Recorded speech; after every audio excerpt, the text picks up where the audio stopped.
Panthers, they play Washington, and New England takes on Buffalo.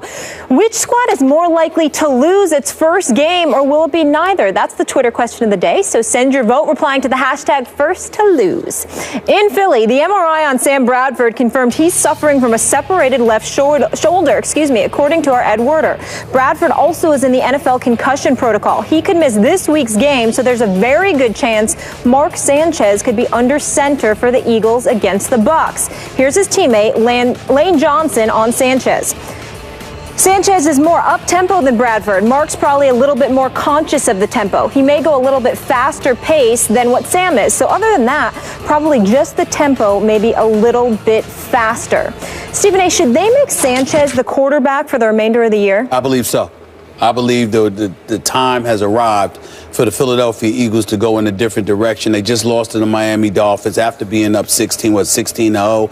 They ended up losing 20-19. Sam Bradford may have gotten hurt in that game. The reality is that he's not the answer. Chip Kelly has to fess up and acknowledge that he made a mistake by selecting this man to be his quarterback. Too fragile, can't run with the football. He can pass the ball, but he isn't elite by any stretch of the imagination, although there have been a slew of individuals on the Philadelphia Eagles who have been dropping passes. It doesn't negate the fact that at the end of the day, Sam Bradford, who's thrown 10 interceptions this year, who's got a QBR of 37, who's got one of the 3 worst QBRs in all of football, doesn't appear to be the answer. Now, I will agree with Skip when you say that Mark Sanchez is the ultimate accident waiting to happen, as he proved with his end zone interception, even though I think it was Matthews. I don't remember specifically, but I think it was Matthews he was throwing the ball to. You just got to go for the ball harder than that. There's no question about that. But in the end, it was still an interception on Mark Sanchez. And like the Dallas Cowboys, bad things appear to happen to Mark Sanchez. So it was Miles Austin. It was Miles Austin. It was Miles Austin, exactly. So for me, I just look at it from this perspective. Mark Sanchez is going to make a mistake that could potentially kill you, but he's good enough to make enough good things happen to offset that on most afternoons with the right talent around him. I think when you see what the Eagles are capable of doing defensively, combined with some of the requisite weapons they have on the offensive side of the ball, whether it's with Ertz or Zellick or Jordan Matthews or Aguilar or even Riley Cooper to a lesser degree, Josh Huff, I just think that when you look at the Philadelphia Eagles right now, Mark Sanchez could do some things for this team. He's completing 60% of his passes, 14-23 in the one game he played this year, which was last week. I get all of that, but I'm looking at this schedule. Tampa, Detroit, obviously they'll lose to New England. Buffalo, Arizona's going to be tough. Washington and the Giants. I think Mark Sanchez is good enough to win 3 to 4 of these games for you. I say go with him because you've got nothing to lose because Bradford's not going to be any better.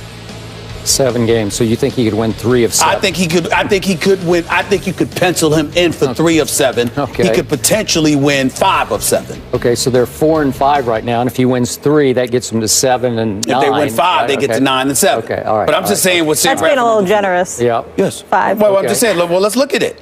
Tampa, Detroit. I think both of those are winnable games.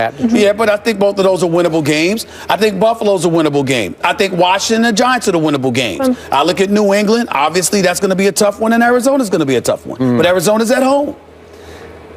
Okay, I'm going to give you this. I am with you on one bottom line to this discussion. I do think that Mark Sanchez gives the Eagles a little better chance than Sam Bradford. I'm just not a fan. I never was. I watched him all through college. I didn't love him. Got it. And he's brittle, and he's going to get hurt. God bless him. I'm not wishing it on anybody, and I hope he's okay now. It doesn't sound terrible. He's got concussion plus a slight separation of the shoulder. I mean, it's still a long shot possibility he could even try to play this Sunday, but probably not. So back to Mark Sanchez.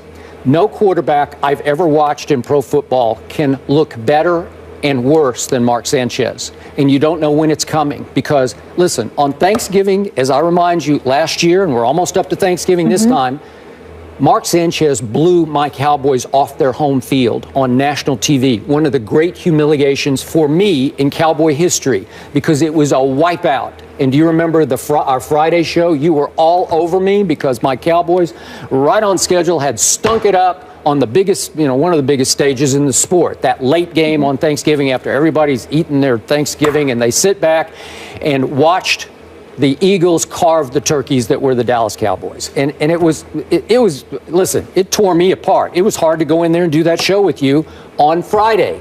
but I hung in because something told me Mark Sanchez is still your quarterback.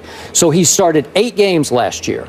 He went 4-4, but right on schedule late in the year when it was time when your 3 Eagles, or 4 lost. yeah, he lost 3 in a row, but they were 9-3 at that point. It looked like they were running away with the East, and all of a sudden they lose to Seattle at home. No shame there, especially last year.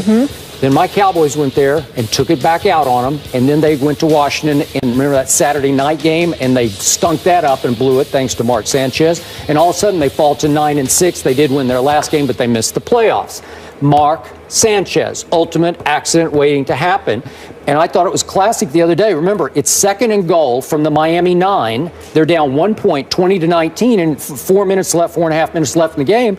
You're thinking the momentum is on Sanchez's side. He's going to take him in. You know what happens. He threw it a little high, little behind, whatever it was. I don't know. He overthrew Miles Austin, and Rashad Jones picks it off and goes the other way with it. And it ended the game effectively for Philly, and it cost them a game that I just gave them. I conceded they were going to beat Miami at home, and I would think they would beat Jameis and company at home. But I'm not sure about that because all of a sudden Tampa's starting to get it going here, starting to feel pretty good about themselves. At Detroit, we saw what Detroit just did at Green Bay. I'm just saying, in this league, weird stuff happens. The roller coaster Any given rolls. Sunday, anything can all of a happen. sudden somebody figures it out, gets hot. And are you sure Mark Sanchez, he's not going to win at the Patriots, I don't think. I don't think he can beat the Bills or Arizona. Maybe Washington. Can he win the last game at your Giants? I don't think so. So I don't know. I'll give you that he gives them a little better chance, but he's still Mark Sanchez. In the end, he'll make great throws and he'll make head scratchers. That's what he is. Well, I think you're looking at the fact that you're looking at Mark Sanchez as a starting quarterback. To me, the question evolved around, should he be the guy because Sam Bradford is your option? See, that's two different scenarios. Now, if you're telling me you're starting a season, you're a coach, you got your pick of the litter, could you pick Mark Sanchez? Nobody's saying that. My proclamation is that Mark Sanchez at this juncture is a better option than Sam Bradford. And that's what this comes down to. Sam Bradford, based on what you've seen, as things intensify, he seems to whittle. That's what I look at with Sam Bradford. Mark Sanchez, the accident waiting to happen that he's consistent with his inconsistency. Big moments he may mess up. Other big moments he may show up and shock you and produce. He's capable. Sam Bradford just seems to be a guy that attrition over the course of a particular game can get to him. I agree. And I don't think that that's somebody that you want the final 7 games of a season. He's great for the first half of the season, but as stuff intensifies and playoff berths are on the line, it becomes more of a man's game than ever at that point. And that's not the guy I want in there. This week will certainly be an interesting test and very telling. We move on to the association. On the same day the Rockets fire Kevin McHale, Houston comes away with a big overtime win over Portland. So will Harden and the crew be just fine without McHale? Find out next.